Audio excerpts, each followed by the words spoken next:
پہلی بات تو یہ ہے کہ مشرق وسطیٰ کے مسئلے میں اس کے پس منظر کو سمجھ لینا چاہیے. ہمارے بہت سے احباب جو ہے وہ فوری طور پر وقتی صورتوں کو جیسے کہ حالات و واقعات ہوتے ہیں صرف انہی کے اعتبار سے رائے قائم کرتے ہیں. چیزوں کا پس منظر جو ہے نگاہوں کے سامنے رہنا چاہیے. اس صدی کا ایک مختصر سا نقشہ ذہن میں رکھیے. یہ 20ویں صدی کے آغاز کے وقت جسے ہم پورا کہتے ہیں مڈل ایسٹ، بلکہ صرف مڈل ایسٹ نہیں، پورا شمالی افریقہ سلطنت عثمانیہ کا حصہ تھا. خلافت عثمانیہ، لیبیا، الجزائر، مصر، پورا حجاز، یمن، پورا عراق، شام، اور یہ شام ہی کے حصے ہیں در حقیقت اردن اور لبنان، یہ سب یہ شام عرب، عراق عرب، یہ پورا علاقہ خلافت عثمانیہ یہ اس کا حصہ تھا. پہلی جنگ عظیم میں انگریزوں نے عربوں کو بغاوت پر آمادہ کیا، غداری پر آمادہ کیا. انہوں نے خلافت عثمانیہ کے خلاف بغاوت کی، بیج بوئے ان کے دلوں کے اندر نفرت کے، ابھارا انہیں کہ تم ترکوں کے غلام کیوں ہو، تمہیں خود حاکم ہونا چاہیے، تم کھڑے ہو جاؤ، ہم مدد کریں گے، تم بغاوت کرو، تم ان ترکوں کے خلاف ہماری مدد کرو، ہم تمہیں آزاد کر دیں گے، تم اپنے پاؤں پر خود کھڑے ہو جانا. یہ بہت ہی ہمارے لیے دردناک المیہ ہے اس پہلی جنگ عظیم کا. کرنل لارنس جیسا شخص، برطانوی استعمار، اور اس کے نتیجے میں عربوں نے بغاوت کی. اور اس قدر دردناک بات آپ کو بتا رہا ہوں، میں پہلی مرتبہ جب سن 62 میں حج کے لیے گیا مدینہ منورہ میں، ابھی وہ ریل کے انجن کھڑے ہوئے تھے. یہ ترکی کے زمانے میں، سلطنت عثمانیہ کے زمانے میں بغداد سے مدینے تک ریلوے لائن تھی. یہ پورا ایک عالم سلطنت عثمانیہ، صرف سلطنت نہیں، خلافت عثمانیہ، پوری ٹرینیں جو ہے ترکوں کی اڑائی گئی، ہزاروں ترکوں کو شہید کیا گیا، یہاں تک کہ صحن حرم میں شہید کیے گئے سینکڑوں ترک. یہ جرم تھوڑے نہیں ہے، معمولی نہیں. آج جس کی سزا مل رہی ہے معلوم ہونا چاہیے کہ وہ جرائم کون کون سے تھے. اب بھی جو لوگ گئے ہیں انہوں نے دیکھا ہوگا ترکی کا قلعہ موجود ہے اوپر پہاڑی کے اوپر. حرم کا جو سب سے بڑا دروازہ ہے باب ملک عبد العزیز، اس کے سامنے ایک لائبریری ہوتی تھی، اب تو غالباً وہ بھی گرا دی گئی ہے. اس کے پیچھے پہاڑی پر ترکوں کا قلعہ ہے پرانا، اس پر توپیں موجود تھیں. جب بغاوت ہوئی ہے، جو حرم میں آئے ہوئے تھے ترک فوجی، ظاہر بات ہے نہتے، وہ تو نماز پڑھنے آئے ہوئے تھے، ان کو وہاں ذبح کیا گیا ہے. اور ترکوں نے اپنی توپیں استعمال نہیں کی کہ کہیں بیت اللہ کو کوئی اذن نہ پہنچ جائے. بہرحال یہ غداری ہوئی ہے پہلی جنگ عظیم کے دوران، اور نہ صرف ترکوں کے، عربوں نے کی ہے. جیسا کہ میں نے کہا تھا، دو ہیں سب سے بڑے مجرم روئے ارضی کے اوپر امت مسلمہ کے طبقات. ہمارا پنجابی سپاہی بھی جا کر انگریزوں کی مدد کر کے ایلن بی کو قبضہ جو لے کر دیا بغداد کا، اس میں ہمارے مسلمان پنجابی سپاہی بھی شامل تھے. یہ خون چکاں باب ہے ہماری تاریخ کا اس صدی کا. لیکن اس کے بعد سلطنت عثمانیہ کے ٹکڑے ہو گئے، چیتھڑے ہو گئے. ایک انگریز نے لکھا ہے یہ جملہ، ذہن میں بجھا ہوا جملہ، کہ تاریخ میں یہ بات ثبت ہو جائے گی کہ ایک انگریز نے اس سلطنت کے ٹکڑے کر دیے کہ جو عمر فاروق نے قائم کی تھی رضی اللہ تعالی عنہ. یہ پورا عالم، یہ تمام علاقہ کس نے فتح کیا تھا؟ یہ بات ہاتھ بدل گئے تھے، پھر ترک آ گئے، خلافت عثمانیوں کے پاس چلی گئی، لیکن یہ سلطنت تو حضرت عمر رضی اللہ تعالیٰ عنہ کے زمانے سے چلی آ رہی تھی. اس کو ایک انگریز کرنل نے، اور اس نے بغاوت میں آمادہ کر کے عربوں کو اور ترکوں کے پیٹھ میں چھرا ڈھپوا کر ان کے ذریعے سے اور ٹکڑے کر دیے. لیکن جب جنگ ختم ہوئی، اب انہوں نے کہا کہ اب ہمیں آزادی دیجیے. اب انہیں معلوم ہوا کہ غداروں کو دنیا میں کیا ملتا ہے. ٹکڑے کر دیے گئے. یہ حصہ عراق یہ انگریز کے پاس رہے گا، شام کا یہ علاقہ یہ فرانسیسیوں کے پاس رہے گا، مصر پر انگریزوں کا تسلط رہے گا، لیبیا اطالویوں کے پاس رہے گا. لے دے کر یہ جو علاقہ تھا حجاز، کیونکہ وہاں کچھ تھا ہی نہیں، بوادن غیر ذی زرع، یہ عربوں کے پاس چھوڑ دیا گیا. اس وقت جو بادشاہ ہیں شاہ حسین اردن کے، ان کے دادا سب سے بڑے غدار وہی تھے، لہذا ان کو اس علاقے کی بادشاہت دے دی گئی. اس کے بعد نجد سے ایک تحریک اٹھی ہے، وہ سعودی جو خاندان ہے وہ نجد سے اٹھا ہے. نجد میں اس وقت کچھ بھی نہیں تھا، وہ تو صرف ریت کے تودے تھے اور کچھ بھی نہیں، لہذا ادھر کسی استعماری قوت کو دیکھنے کی ضرورت ہی نہیں تھی.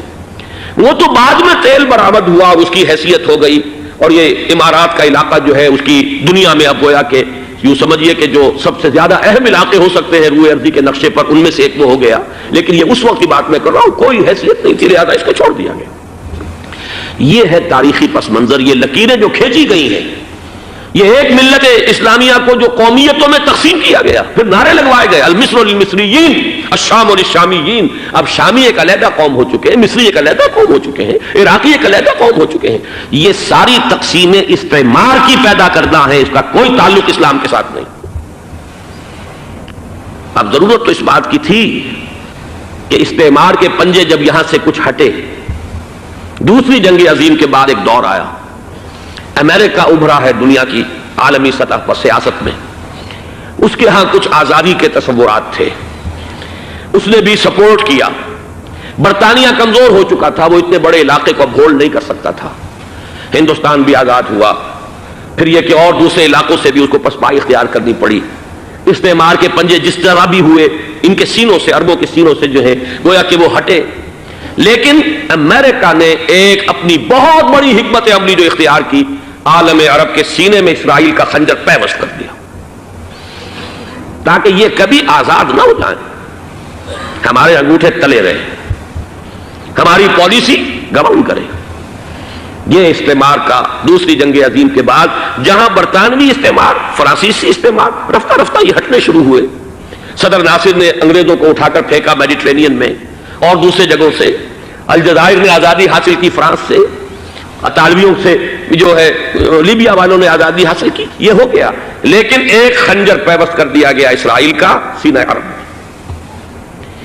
اس صورتحال میں ظاہر بات ہے کہ ایک تو بڑی آئیڈیل پوزیشن تھی کہ پورا عالم اسلام متحد ہو، لیکن وہ تو بہت دور کا خواب معلوم ہوتا ہے۔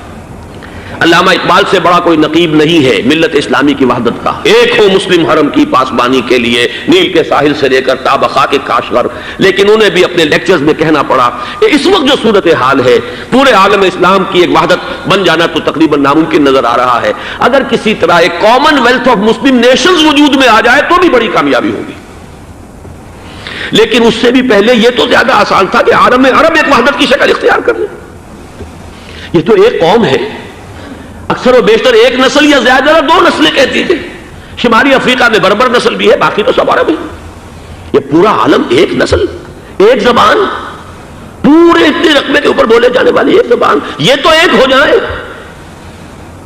افسوس یہ ہے کہ اس کا ایک ہو جانا، ایک شخصیت ابھری تھی جو مذہبی مزاج کی شخصیت تھی، جو دینی مزاج کی حامل شخصیت تھی، اگر اس کی قیادت میں عالم عرب متحد ہو جاتا تو واقعتاً ایک بہت بڑا جو ہے مرحلہ وہ طے ہو جاتا پوری عالمی ملت اسلامیہ کی ایک وحدت اختیار کرنے کا۔ وہ شخصیت تھی شاہ فیصل شہید کی، اور اس لفظ کے ساتھ ہی آپ کے ذہن میں آ گیا ہوگا کیوں انہیں شہید کر دیا گیا، کس نے کیا کرایا،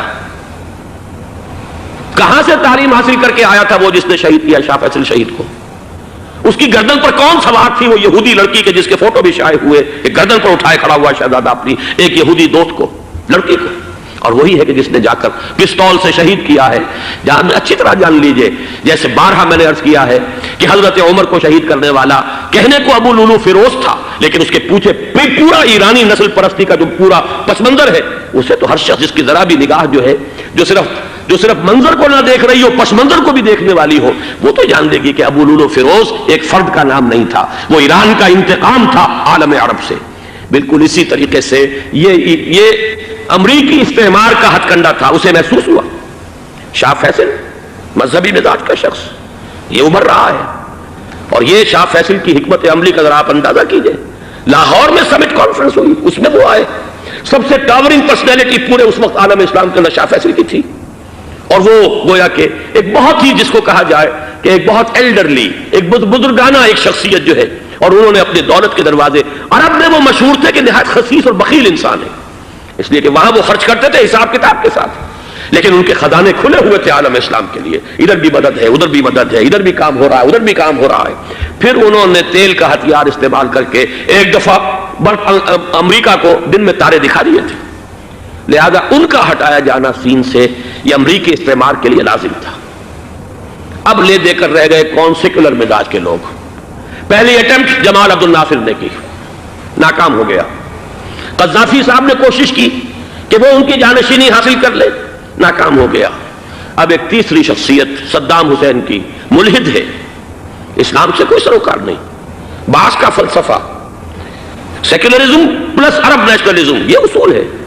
لیکن یہ ہے کہ یہ شخصیت ابو بکر ایسی آئی ہے کہ اس سے اس وقت یہ جان لیجئے، میں امریکہ میں بھی عربوں سے مل کر آیا ہوں، سعودی عرب میں بھی اب میں وہ دیکھ آیا ہوں، نوجوان نسل جو ہے عربوں کی، پورا جو دوسرے عرب ممالک ہیں جہاں پر کہ مذہب کا اتنا چرچا ہی نہیں ہے، پورا فلسطینی عرب، جارڈن کے عرب، شامی عرب عوام، وہ سب کے سب صدام کے پیچھے ہیں اس وقت، اس لیے کہ انہیں نظر آ رہا ہے کہ ایک شخص پھر ایسا پیدا ہو کر سامنے آ گیا ہے جو شاید عالم عرب کو پھر یونائٹ کر دے۔ اور یہ ہے اصل وہ شے کہ جو امریکہ کے لیے کسی صورت میں قابل قبول نہیں۔ دولت کے یہ ذخائر، خلیج کی یہ دولت، سیال سونا اور اس کے ذخیرے، اور یہ کسی طریقے سے یہ امریکہ کے زیر اثر نہ رہے، یہ ہے وہ شے جو اسے برداشت نہیں ہے۔ وہ کوئی عربوں کی محبت میں نہیں آیا 2.5 لاکھ فوج لے کر، وہ کوئی شاہی عرب جو خاندان ہے سعودی، اس سے اس کی کوئی دلچسپی نہیں ہے، کوئی پتہ نہیں کہ وہ خود ان کو ہٹا دیں اور وہاں پر کوئی جمہوری ڈھانچہ جو ہے وہاں پہ کھڑا کروا دے خود امریکہ۔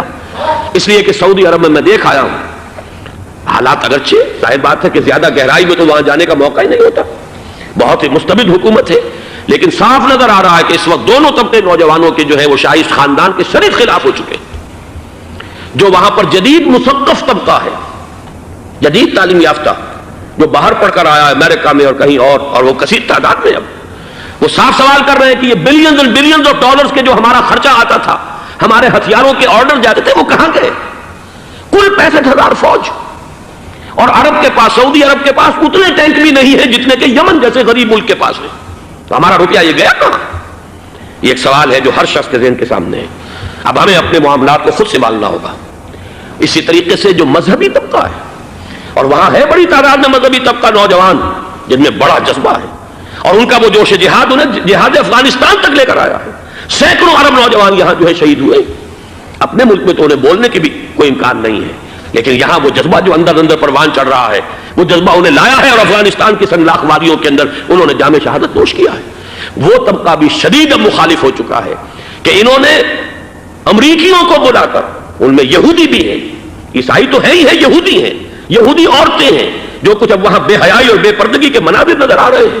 یہ سرزمین عرب، میں نے امریکہ میں تقریر سنی ہے اسنا کے جو فائنل ان کا ایک سیشن تھا، اسلامک سوسائٹی آف نارتھ امریکہ، جس میں میں مدعو کیا گیا تھا، اسی لیے میں نے یہ سفر کیا تھا۔ ایک نوجوان نے جو تقریر وہاں پر کی ہے، واقعہ یہ ہے کہ میں حیران رہ گیا اس کی جرأت کا۔ اس نے کہا کہ حضور نے فرمایا تھا کہ جزیرہ نما عرب میں 2 دین جمع نہیں ہو سکتے، اور آج شاہی خاندان کی صرف اپنی حکومت کو بچانے کے لیے امریکیوں کو اتنی بڑی تعداد میں بلا لیا گیا ہے، جن میں موبائل چرچ بھی ہیں، موبائل سینیگوگز ہیں، یہودی مرد اور عورتیں جو ہے دندناتے پھر رہے ہیں آج عرب کی سرزمین پر۔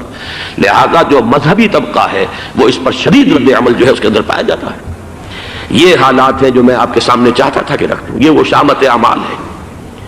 ایک طرف یہ کہ وہ شخصیت جو ہے صدام حسین کی، وہ کوئی پسندیدہ شخصیت نہیں، لیکن یہ کہ اس شخصیت کو تقویت دینے والے بھی تو یہی لوگ تھے۔ انہیں خطرہ تھا ایران کے انقلاب سے کہ کہیں اسی قسم کا کوئی انقلاب ہمارے ہاں نہ آ جائے، لہذا انقلاب ایران کو ایکسپورٹ نہ ہونے دے، اس لیے انہوں نے اسی صدام حسین کو بلینز اور بلینز آف ڈالرز کی مدد دی۔ آج وہی ہے، عربی کی تو ایک کہاوت بھی ہے، سمن کلبک، یا کو لوگ اپنے کتے کو کھلا پلا کے موٹا کرو، کسی روز تمہیں کو کاٹے گا۔ آج وہ تو انہیں کاٹ رہا، لیکن یہ کہ اس کا جو علاج تجویز ہوا ہے وہ انتہائی خوفناک ہے۔ 2.5 لاکھ امریکی، وہ استعمار کے پنجے جو بمشکل عالم عرب کے سینے سے جو گڑے ہوئے تھے اس استعمار نے، مشکل ہٹے تھے کہ ایک دم اب وہاں پر خبریں آ رہی ہیں، فرانسیسی بھی آ رہے ہیں، برطانوی بھی آ رہے ہیں، کہاں کہاں سے فوجیں آ رہی ہیں، اور وہاں پر 2.5 لاکھ تو صرف امریکن آرمی کا، اس میں تقریباً 1.5 لاکھ تو پہنچ چکی، اور جو بھی ہوگا وہاں پر جیسا کہ میں نے عرض کیا ہے اس قدر خوفناک سین ہے۔ میں نے بہت سے حضرات واقف ہوں گے، کئی مرتبہ میں نے حوالہ دیا ہے مولانا سید حامد میاں رحمہ اللہ کا۔ انہوں نے ایک دفعہ مجھے بتایا تھا کہ احادیث میں جو قرب قیامت کے حالات و واقعات کی پیشن گوئیاں ہیں، ان میں یہ ہے کہ وہ جو آخری جنگ ہونی ہے جو کہ دجال کے خلاف ہوگی مسلمانوں کی، اور جس میں کہ حضرت مسیح علیہ السلام کا نزول ہوگا، جس کے سلسلے میں اس سے پہلے ایک جنگ ہوگی بہت خوفناک، بہت خوفناک۔ اور عجیب الفاظ ان کے یہ تھے کہ اس میں ایک طرف مسلمان اور عیسائی اور یہودی تینوں ہوں گے۔ یہ بات سمجھ میں نہیں آتی تھی کہ مسلمان اور یہودی ایک جگہ کیسے جمع ہو سکتے ہیں۔ آج وہ نقشہ نظر آ گیا. آج اسرائیل، امریکہ، سعودی عرب اب یہ ایک ہے. بلکہ چلتے آئیے، مصر، اسرائیل، سعودی عرب اور جو بھی ان کے حواری ہیں وہ سب ایک صف میں کھڑے ہیں. اور ان کے اوپر سیادت کس کی ہے؟ امریکہ کی. وہ نقشہ آ گیا ہے. اور اس جنگ کے سلسلے میں مولانا حامد میاں رحمہ اللہ نے مجھے بتایا تھا کہ حدیث میں الفاظ آئے ہیں، اتنے لوگ ہلاک ہوں گے، اتنے لوگ ہلاک ہوں گے، اتنے لوگ ہلاک ہوں گے کہ ایک پرندہ سینکڑوں میل تک اڑتا ہوا چلا جائے گا اور اسے سوائے لاشوں کے اور کچھ نظر نہیں آئے. یہ نقشہ خاکم بدہن تلا ہوا ہے، کھڑا ہوا ہے. جو بھی ہوگا کیمیاوی جنگ، کیمیاوی وارفیئر، کیمیکل وارفیئر اور پھر ایٹمک وارفیئر، جس کی کھلی دھمکیاں دی جا چکی ہیں. کبھی کوریا کے بارے میں اندیشہ تھا کہ یہ درندے خدا کی دھرتی کو، کوریا کی غریب بستی کو ناگاساکی بنا کے چھوڑیں گے، ہیروشیما بنا کے چھوڑیں گے. آج وہ صورتحال جو ہے عالم عرب پر، heart of the Arab land, اس پر یہ صورتحال بالکل تلی کھڑی ہے. اس میں ہمیں کیا کرنا چاہیے؟ میں نے یہ چاہا کہ پورا پس منظر آپ کے سامنے ہو. صرف وقتی سا کوئی ایک نعرہ، وقتی سی کوئی ایک خبر، اس کے حوالے سے ایک جذبات کا معاملہ، پورا ایک پس منظر سامنے رکھیے. اب وہ آپ کو شاید میری باتیں جو ہیں وہ سمجھ میں آ جائیں. نمبر ایک، ہمیں کسی صورت اس جنگ میں امریکہ کے گھڑے کی مچھلی نہیں بننا چاہیے. امریکہ اسلام کے تحفظ کے لیے نہیں آیا، امریکہ حرمین کی حفاظت کے لیے نہیں آیا، امریکہ اپنے مفادات، عالمی مفادات کے تحفظ کے لیے آیا. اور زیادہ سے زیادہ آپ کہہ سکتے ہیں کہ وہ سعودی شاہی خاندان کی حفاظت کے لیے آیا. اور بڑا عمدہ مضمون چھپا تھا پچھلے، بلکہ ابھی تک تو وہ تازہ ہی ہے جب تک نیا نہیں آتا، نرا میں، جس کا عنوان تھا اربوں کا چھڑا اور اربوں کا گدا. سارے پیسے بھی انہیں سے لے رہے ہیں. $12 بلین کا ایک چیک لے کر گیا جیمز بیکر. اندازہ تو کیجیے دنیا کہاں سے کہاں پہنچ گئی. میں حیرت ہوں کہ دنیا کیا سے کیا ہو جائے گی. 2 ماہ قبل اس کا تصور نہیں ہو سکتا تھا. اتنی بڑی قوت امریکہ کی، تباہ کن قوت، اور جمع ہو جائے گی عرب کے اندر. لیکن یہ کہ وہ کاسٹ بھی اربوں ہی کی ہوگی، انہی کا چھرا، انہی کا للا. ہمیں کرنا یہ چاہیے، اللہ تعالی ہماری حکومت کو، ہمارے سیاستدانوں کو، ہمارے ذمہ دار لوگوں کو ہدایت دے، وہ امریکہ کے گھڑے کی مچھلی نہ بنے. اس کے تحفظ کے لیے یا شاہی خاندان کی حفاظت کے لیے بہت کچھ انہوں نے عیش کر لیے، کافی عیش کر لیے. باقی یہ کہ اب جو کچھ ہونا ہے وہ ہونا ہے. حرمین شریفین کو تو خود عرب کے لوگ کہتے ہیں کہ کوئی خطرہ نہیں ہے. سارا جھگڑا تو وہ تیل کی دولت کا ہے. وہ تیل کی دولت جو ہے وہ شمال مشرقی کونے کے اندر ہے. بلکہ یہ کہ جو رد عمل پیدا ہوا عالم اسلام میں اور سعودی عرب میں، خود اس کے مذہبی نوجوانوں میں امریکی فوجوں کی آمد کے خلاف اس کا جواب دیا گیا رابطہ عالم اسلامی کی طرف سے کہ یہ جو بھی جنگ کا محاذ ہے، جو فوجیں ہیں، یہ حرمین سے تو 1500 کلومیٹر دور ہیں. تو حرمین کو تو کوئی خطرہ نہیں ہے. خطرہ ہے امریکہ کے عالمی مفادات کو. آج آپ کو معلوم ہے دنیا 2 طبقوں میں بٹی ہوئی ہے، دی ریچ اینڈ دی پور. یہ جو اقوام ہیں، جو 6-7 قومیں شمار ہوتی ہیں دنیا کی دولت مند قومیں، ان کے لیے خطرہ ہے کہ یہ اگر ہم ان کا جو سب سے بڑا ذریعہ ہے اس کا صنعت کا، یہ تیل، اگر اس کو کچھ ہو گیا تو ان کی سب کی اکانومی جو ہے وہ ایک دم دھڑام سے زمین پر آ جائے گی. وہ بھی برابر ہو کر رہ جائیں گے دنیا کے دوسرے ملکوں کے. یہ اس کی حفاظت کے لیے آئے ہیں. ہمارے نوجوان کو آج میں سوچتا ہوں کاش کہ ہمیں معلوم ہو، ہمیں وہ تاریخ دہرانی نہیں چاہیے کہ ہم نے پہلی جنگ عظیم میں انگریزوں کے استعمار کے پنجے گڑوانے کے لیے اپنی جانیں دیں. پنجاب کا نوجوان، پنجاب کا مسلمان سپاہی بھی جا کر ایلن بی کو قبضہ دلوانے کے اندر اور بغداد پر قبضہ کرانے میں اس کے تعاون کیا، اس کی مدد کی. کیا آج بھی وہی تاریخ اپنے آپ کو دہرائے گی؟ آج ہمارا فوجی جائے گا وہاں پر امریکہ کے تحفظ کے لیے، اس کے مفادات کے تحفظ کے لیے. پہلی بات یہ کہ یہ ہرگز نہیں ہونا چاہیے. ہونا کیا چاہیے؟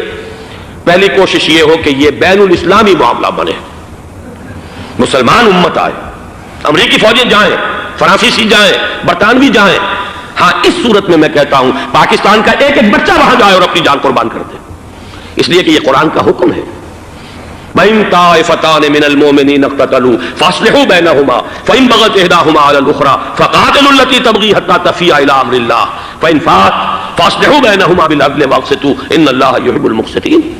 امت مسلمہ کو حکم دیا گیا ہے اگر مسلمانوں کے 2 گروہ لڑ پڑے تو تم صلح کراؤ، اور اگر ایک فریق زیادتی پر تلا رہے، اڑا رہے، تو اب سب مل کر اس سے جنگ کرو یہاں تک کہ اسے اللہ کے حکم کے آگے جھکا دو. پھر اگر وہ اللہ کا حکم مان لے، صلح پر آ جائے، تو پھر عدل و قسط کے ساتھ ان کے درمیان صلح کرا دو. یہ ہمیں حکم ہے، مسلمانوں کو حکم ہے. لیکن یہ کہ یہ امریکی آ رہے ہیں اور امریکی استعمار اور امریکی مفادات اور اس کے لیے جو ہے پاکستان کا مسلمان سپاہی بھی جائے، میرے نزدیک کی کسی صورت میں صحیح نہیں. مطالبہ بھی ہو رہا ہے.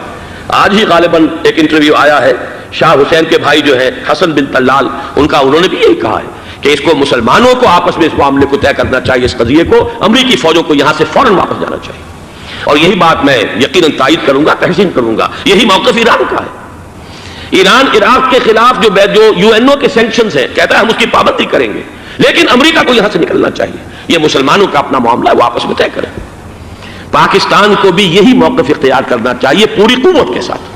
اس میں کوئی بھی اگر کمزوری ہو رہی ہے تو در حقیقت یہ گویا کہ ہم امریکی استعمار کے ہاتھ میں اس کا اعلی کار بن کر، کھلونا بن کر استعمال ہو رہے ہیں، جو کہ ہمیں کسی صورت میں نہیں کرنا چاہیے. اگر یہ بھی ناکافی ہو تو دوسرا ایک اور مسئلے کا حل موجود ہے اس سے براڈر سطح پر، کہ غیر جانبدار ممالک اگر کوئی ہے ان کو بھی اس قضیے کے اندر شامل کیا جائے. ایک تحریک تھی کسی زمانے میں، کافی بڑی تھی، لیکن یہ کہ وہ بھی اگر اس کے اندر شامل ہو جائیں. لیکن امریکہ، رشیا، یہ تو ظاہر بات ہے سپر پاورز ہیں، ان کے مفادات ہیں، عالمی اور گلوبل مفادات ہیں. لہذا اول تو یہ ہونا چاہیے کہ بین الاسلامی معاملہ بنا کر، اس صورت میں جیسا کہ میں نے عرض کیا ہماری پوری فوج بھی جائے اللہ پر توکل کر کے. پاکستان کا محافظ اللہ ہوگا. اگر اللہ کے ایک حکم کے اوپر عمل کرتے ہوئے مسلمان یہاں سے جائیں اور جا کر وہاں پر جو ہے اپنی جانیں دینے کو تیار ہو جائیں. لیکن اگر یہ اس میں بھی کافی نہ ہو تو جو بھی غیر جانبدار ممالک ہیں ان کو بھی اس معاملے کے اندر شریک کیا جا سکتا ہے. بدرجہ آخر اگر پاکستانی فوج جائے وہ صرف حرمین شریفین کے گرد و نواح میں ان کو ڈپلوائے کیا جانا چاہیے. اگر خدا نہ خواستہ وہاں پر کوئی آنچ آنے کی شکل پیدا ہو جائے تو اس کی اے ارض پاک تیری حرمت پہ کٹ مرے ہم، اس کے لیے مسلمانوں کو تیار رہنا چاہیے. اس لیے کہ بہرحال جہاں تک ارض پاک کی حرمت کا تعلق ہے وہ ہمارے ایمان کا جز ہے. باقی برطانوی مفادات، امریکی مفادات، صنعتی ممالک کے مفادات یا کسی شاہی خاندان کے مفادات، یہ شاہی خاندان یہ تو گرتی ہوئی دیواریں ہیں، جانا ہے آج نہیں تو کل. لیکن یہ کہ اصل معاملہ ہے امت کا، اصل معاملہ ہے امت مسلمہ کا، اصل معاملہ ہے حرمین شریفین کا. لہذا ان دونوں چیزوں کو لازماً گڑبڑ نہ کریں. آپ حضرات کے علم میں ہے کہ اس سے پہلے ایران کی طرف سے بار بار مطالبہ ہوا کہ حرمین کو بین الاسلامی کنٹرول میں دے دیا جائے اور سعودی عرب کا اس کے اوپر سے جو انتظامی عمل دخل ختم کر دیا جائے. میں نے کبھی تائید نہیں کی، اس لیے نہیں کی کہ میرا مشاہدہ ہے، میں گیا ہوں بارہا، سعودی عرب کی حکومت نے چاہے خود بھی بڑے بڑے محل بنائے ہیں لیکن حرمین کی خدمت کے اندر بھی کوئی کمی نہیں کی. اس پر انہوں نے اربوں ڈالر اس پر بھی خرچ کیا ہے. اس کے اوپر انہوں نے اس حج کے انتظامات پر پوری حکومت جو ہے وہ اپنے آپ کو لگائے رکھتی ہے. لہذا اس اعتبار سے کوئی کمی کی بات نہیں وہاں پر آئی کہ جس کے لیے ضرورت ہو کہ ان کا عمل دخل وہاں سے ختم کیا جائے. لیکن یہ صورتحال اب جو پیدا ہو گئی ہے یہ بالکل مختلف ہے، اسے اس کے کانٹیکسٹ کے اندر دیکھا جانا چاہیے اور اسی کے حوالے سے میں نے چند رائے آپ کے سامنے رکھی. اب آئیے پاکستان کی طرف جو ہمارا اصل مسئلہ ہے، اس کے تو ہم سب سے بڑے ذمہ دار ہیں. اس کی بھلائی ہے تو، برائی ہے تو، اس میں خیر آتا ہے تو وہ بھی ہماری کوشش اس کے لیے ضروری ہے، اور کوئی شر پیدا ہوتا ہے تو اس کی ذمہ داری بھی ہم پر آئے گی. اس کے ضمن میں چند باتیں عرض کر رہا ہوں. شدید ترین خطرہ ہے جیسا کہ میں عرض کر چکا ہوں کہ بھارت حملہ کرے گا. مجھے تو تقریباً یہ رائٹنگ آن دی وال کے مانند ایک فیصلہ نظر آ رہا ہے، بلکہ آج میں کسی سے کہہ رہا تھا کہ اگر اب نہیں تو پھر کبھی بھارت حملہ نہیں کر سکتا. اس کے لیے سچویشن بالکل رائٹ ہے. 2 مرتبہ ایکسرسائز کر چکا ہے وہ، خاص ٹارگٹ بنا کر حیدرآباد کو، اور اس کے پیش نظر ہے سندھ میں جو بھی خلفشار ہے اسے اس کے علم میں ہے، جو بھی تصادم ہے. اب بھی اگرچہ اس وقت کی جو ہماری اندرونی سیاست ہے یہ اس کا کرشمہ سامنے آیا ہے کہ جی ایم سید صاحب کو ایگزونریٹ کیا جا رہا ہے، ان کو محب وطن کا خطاب دوبارہ دیا جا رہا ہے. وہ شخص جس نے اسلام کے خلاف انتہائی زہریلی باتیں کی ہیں، وہ شخص جس کی کتاب اب پاکستان ٹوٹ جانا چاہیے، وہ لاکھوں کی تعداد میں ہندوستان سے چھپ کر آئی ہے، یہاں تقسیم ہوئی ہے، آج اسے سند دی جا رہی ہے. یہ ہے ہماری اندرونی سیاست کے کرشمے. میں اس پر تفصیل سے نہیں جانا چاہتا، لیکن اس شخص کی دیکھیے وہ جو علامہ اقبال کا شعر ہے کہ بتکرے میں برہمن کی پختہ زناری بھی دیکھ، دیکھ کعبے میں شکست رشتہ تسبیح شیخ، اور بتکرے میں برہمن کی پختہ زناری بھی دیکھ. کہ نظر یہ آ رہا ہے کہ اس نے رہا ہوتے پہلا بیان یہ دیا ہے کہ ہماری پہلی ترجیح یہ ہے کہ پاکستان ٹوٹ جائے اور ہندوستان کے ساتھ ہم ایک انڈیپینڈنٹ اسٹیٹ کی حیثیت سے کنفیڈریشن قائم کریں. سندھو دیش confederation with India independent of Pakistan. پھر دوسری ترجیح بھی ہے. تیسری آخری ترجیح یہ ہے کہ پاکستان کو 5 ریاستوں میں تقسیم کر دیا جائے اور ایک لوز کانفیڈریشن ہو، بس اس کے سوا کچھ نہیں. 5ویں بھی وہ اردو والوں کے لیے نہیں، مہاجرین کے لیے نہیں، ان کے لیے تو ان کے پاس کچھ نہیں ہے. 5ویں بھی پنجاب میں سے کاٹ کر سرائیکی صوبہ بنایا جائے اور سندھ میں تو بہرحال اردو بولنے والوں کو سندھی پن کر رہنا ہوگا. یہ اس شخص کا رہائی کے بعد بھی بیان ہے جسے آپ سند دے رہے ہیں کہ وہ محب وطن ہے اور وہ غدار نہیں ہے، وہ پاکستان کا مخالف نہیں ہے۔ بہرحال یہ حالات جو ہے انتہائی خوفناک ہیں ہمارے۔ آج کشمیر میں جو صورتحال ہے ہندوستان کے لیے انتہائی تشویشناک ہے۔ جو بدنامی اس کو مل سکتی تھی مل چکی ہے، اور یہ آپ نے دیکھ لیا وہ امریکہ بہادر جو 1.5-2 لاکھ آدمی لے کر پہنچ گیا سعودی عرب میں، اس نے انگلی تک نہیں اٹھائی ہے کہ کشمیر میں بھارت کیا کر رہا ہے۔ یہ ہے ان کی ڈبل سٹینڈرڈز، یہ ہے ان کی بے ایمانیاں کہ بھارت جو کچھ کر رہا ہے وہاں۔ آج اگر ظلم ہو رہا ہے کویت میں عراقیوں کے ذریعے، پورے ورلڈ ٹیلی ویژن پر، CNN پر، فلاں پر اور اخبارات میں، آج بھی ایک لمبا مضمون میں نے اخبار میں پڑھا ہے، لیکن یہ ہے کہ کشمیر میں کیا ہو رہا ہے کہیں تذکرہ نہیں ہو رہا۔ یہ ہے دنیا کے اندر دیانت اور امانت اور شرافت کا حال، اور بین الاقوامی سیاست جو ہے اس کے ڈبل سٹینڈرڈز۔ لہذا جو بدنامی بھارت کو آ سکتی تھی وہ آ چکی ہے۔ ہندوستان سے ایک نوجوان مسلمان صحافی دہلی سے آئے تھے، نئی دنیا ایک پرچہ نکلتا ہے اس کے طرف سے وہ دورہ کر کے گئے ہیں، مجھ سے بھی لاہور میں ملے تھے، تقریباً 1-1.5 مہینہ ہوا۔ ان کے الفاظ سن کر میں کانپ گیا تھا۔ انہوں نے کہا تھا کہ بھارت کی حکومت اس کے اوپر تلی ہوئی ہے کہ چاہے ایک اور آخری کشمیری کو بھی ہلاک کرنا پڑے، وہ کشمیر کے اندر کبھی بھی کوئی معاملہ جو ہے کشمیر کی آزادی یا کشمیر کو پاکستان کے لیے جانے کے لیے تیار نہیں ہے۔ کیا بگڑے گا اس کا؟ آپ سمجھیے کہ اگر 80-90 کروڑ قوم کی ایک قوم ہے، 1 کروڑ آدمی ختم کر دیں، ان کا دل تو جو ہے اس پہ دکھے گا نہیں۔ حال ہمارا یہ ہے کہ ہم تو کوئی چیلنج بھی نہیں کر سکے، ہم تو اپنی صفائی دیتے رہے کہ نہیں ہمارا کوئی ہاتھ نہیں ہے، ہم نے کچھ نہیں کیا ہے، ہمارا کوئی اس کے اندر عمل دخل نہیں ہے۔ بس یہی ہماری ڈپلومیسی کا شاہکار رہا ہے، یہ حال ہے پاکستان کا۔ لہذا بھارت کا وہ معاملہ جو ہے، میں نے جیسا کہ آپ کے سامنے مختلف فیکٹرز گنوا دیے تھے، اندرونی اس کی سیاست، اندرونی خلفشاں، وہ تو اب آ کر رہے گا۔ اللہ یہ کہ اللہ تعالیٰ کے قبضہ قدرت میں ہر شے ہے، وہ ٹال دے تو ٹال دے۔ مجھے اقبال کا وہ شعر یاد آ رہا ہے، تقدیر تو مبرم نظر آتی ہے لیکن پیران کلیسا کی دعا ہے کہ یہ ٹل جائے۔ ہم دعا کریں کہ یہ ٹل جائے وقت، لیکن یہ ہے کہ تقدیر مبرم نظر آ رہی۔ اس حالت میں ہمیں کیا کرنا چاہیے؟ نمبر 1 یہ کہ سب سے اہم شے ہے قومی یکجہتی، اور قومی یکجہتی کے اعتبار سے انتہائی خوفناک مرحلہ آ رہا ہے انتخابات کا۔ انتخابات میں تو کچھ نہ کچھ فساد، کچھ نہ کچھ دنگا، کچھ نہ کچھ ہنگامہ، ایک دوسرے کے خلاف کیچڑ، ایک دوسرے کے خلاف الزامات، بوچھاڑ، یہ تو بڑھتے ہیں۔ بھارت میں بھی قتل و غارت گری ہو جاتی ہے کچھ نہ کچھ۔